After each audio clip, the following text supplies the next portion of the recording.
পুজো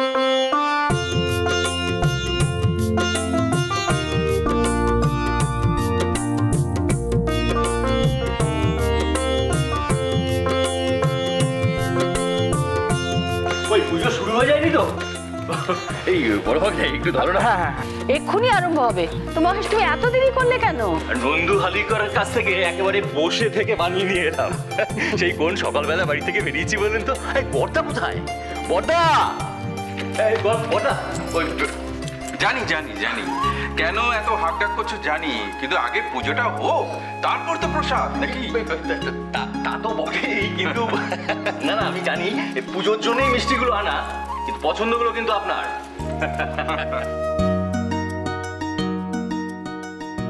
আজ এই হোমযজ্ঞের আয়োজনটা কেন যদি একটু বলেন, বাড়ির কার নামে যজ্ঞটা উৎসর্গ করব? ঠাকুরমশাই, আজকে এই পুজোটা বাড়ির সব্বার জন্যে, আমার ছেলে মেয়ে জামাই বউ সকলের মঙ্গলের জন্যে। সমস্ত অমঙ্গল সমস্ত অকল্যাণ দূর হয়ে যাতে সবার মঙ্গল হয়, আপনি সেই জন্যে যজ্ঞ করছেন। তাহলে সমস্ত গোছানো হয়ে গেলে আপনি সবাইকে বলুন যে জোড়ায় জোড়ায় এসে যেন এই হোমকুণ্ডের চারপাশে বসে। সকলেই তো আছে মনে হচ্ছে। শ্রী, তুই নিখিলকে ডাকিসনি? ডাকছি, দাঁড়াও। আমাকে ডাকতে হবে না মা, আমি এসে গেছি। কই রে দাদা, চল বসে পড়ি। ভাই কোথায়? এখনো ওঠেনি? ঘরে তো নক করে এলাম, বোধহয় ঝিলমিলির সাথেই নামবে। কি শুরু হয়ে গেছে নাকি?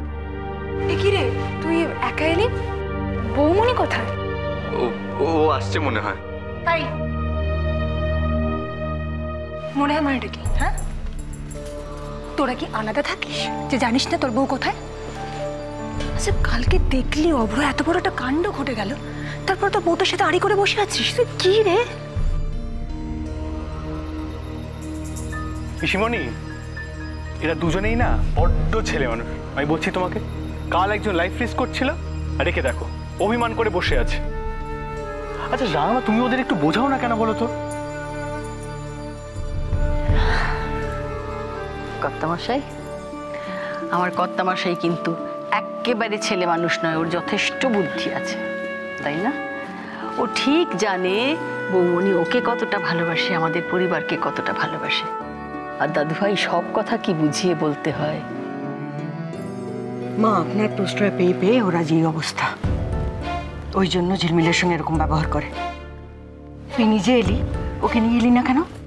জানিস তো হোম হবে, সবাইকে জোরে জোরে বসতে হবে না?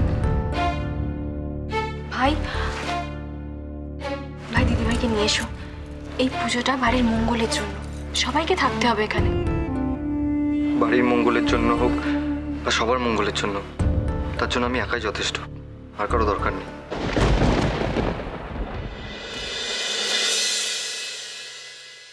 বাড়িতে এমন পুজোর জমজমাট আয়োজন হয়েছে, অথচ গোসাই গিন্নির কোনো দেখা নাই। হইলটা কি? সুযোগ বুঝে তো বৌমনিও দল পাল্টাইছে। গোসাই গিন্নির হালচাল দেখা বুঝতে হইব তলে তলে কি ঘোরটা পাকাইতাছে।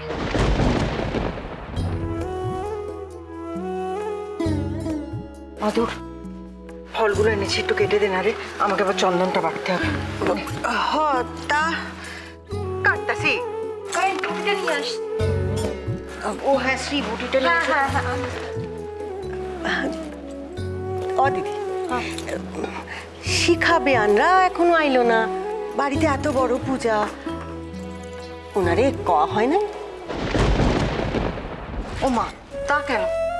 ছোট কতবার ফোন করেছে, চলে আসবে এক্ষুনি। ও তাইলে তাইলে ওনারা রওনা হয়েছেন কিনা সেটা তো একটা খবর নেওয়া দরকার। বেশ তো, এত ইতস্তত করছো কেন? আমিও তো চাই যে এই যজ্ঞের পবিত্র উষ্ণতায় সকলের শরীর মন সবকিছু পবিত্র হয়ে উঠুক। করো, ফোন করো। আমি এত করে বলা সত্ত্বেও দয়ানন্দ বাবু এলেন না? না, আমি ও বাড়িতে যাবো ব্যাস। আচ্ছা, আমার উপরে রাগ করে মেয়ে দুটাকে শাস্তি দিচ্ছ কেন? ওরা কত আশা করে বসে আছে। ওদের থেকে তো বেশি সব তোমার। তোমার যে কোনো মান সম্মান নেই সেটা তো আমার ভালো করে জানা আছে। নিজের মান সম্মানের থেকে মেয়ে দুটার মান সম্মানের খেয়াল আছে বলেই যেতে চাইছি। ওরা যে গাইলে মেয়ে দুটাকে কি বলবে শুনি? কেউ জিজ্ঞেস করবে না, জানতেও চাইবে না। আর কেনই বা জানতে চাইবে তুমি বলো তো? কোন মুখটা আছে আমাদের ওই বাড়িতে যাবার? এতদিন গরিব হলো, মাথাটুকু উঁচু ছিল, কিন্তু তোমার কল্যাণে না সে উঁচু মাথাটা হেট হয়ে গেছে আমার বরাবরের মতন।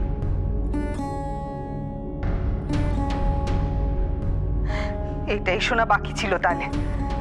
এত কিছু হয়ে যাওয়ার পরও পুরুত মশাইয়ের মাথাটা উঁচু হয়নি কো?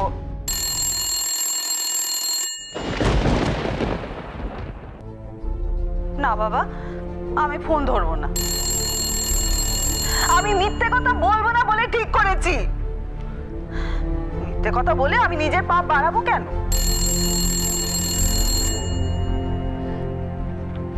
আমি ফোন ধরলে কনক যদি আমার কাছে জানতে চায় যে মামি তোমরা এলে না কেন, তাইলে আমি কিন্তু পরিষ্কার বলে দেব যে তোর মামা তোর মন রাখার জন্য তোকে মিথ্যে কথা দিয়েছিল। আসলে কিন্তু এখনো তোর মামা আমাকে ঘেন্না করে।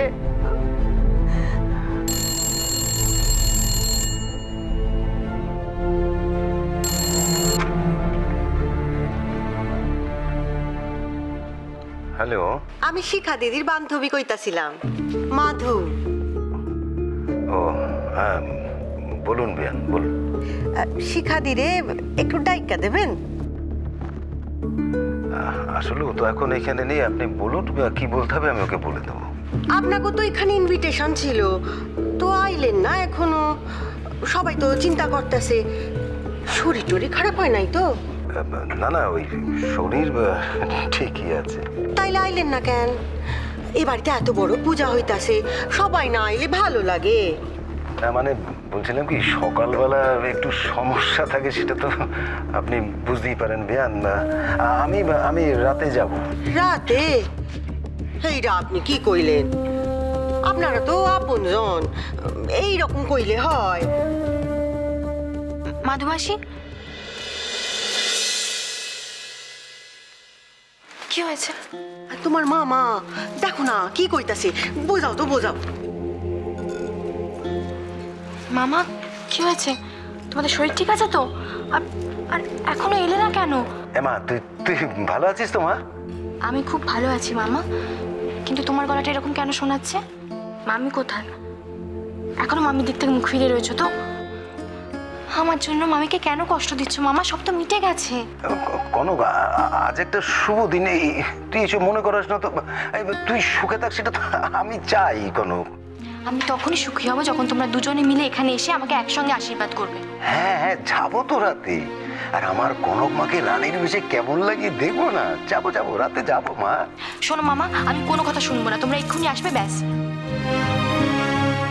আর হ্যাঁ, আজকে তোমাদের জন্য এখানে একটা চমক আছে। তোর মামি আর দিদি আমাকে এমন চমকেছে, এখন না চমকাতে ভয় পাই রে মা। আচ্ছা আচ্ছা, তুই তো এইমাত্র বললি, আমাকে একটু বল না চমকটা কি? বল কিসের চমক? এখন কিচ্ছু বলবো না, আগে তোমরা ভালো ছেলে মেয়ের মতো সেজেগুজে এখানে এসো, তারপর বলবো।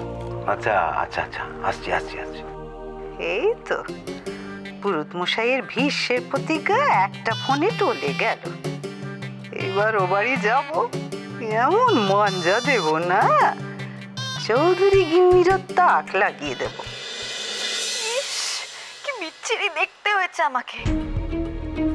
চোখের নিচটা দেখো পুরো কালি কুষ্টি, তারপরে গলার হাড়গোড় বেরিয়ে গেছে, আর ঠান্ডা লেগে গলাতে এমন আওয়াজ বেরোচ্ছে মনে হয় না হাড়ি চেঁচার মতো আওয়াজ। তারপরে পেটটা খোলা, জামা কাপড়গুলো এরকম। ঠিক দূর, তার জন্য যা হওয়ার সেটাই হচ্ছে আমার সাথে। কালকে লাইফ রিস্ক নিয়ে আমি এত বড় একটা ড্রামা করলাম, তারপরে একেবারে ভাগ্যের চাকাটা ঘুরলো। কনকের বেলায় ও যা বলবে সব নিমিষে কাজের কাজ হয়ে যায়, আর আমার বেলায় আমার কথাতে কারোর কিছু আসেই যায় না, কথার কথাই থেকে যায়। ধুর।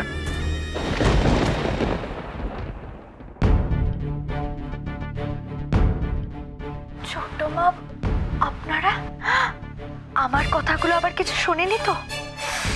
তাহলেই কেস। মা তোমাকে কিছু বলবে দিদিভাই? আমাকে? এরকম তো কথা ছিল না কনক। না মানে মা, আমি এসব চৌধুরী বাড়ির বৌরানী হিসেবে তোমার কর্তব্য এটা।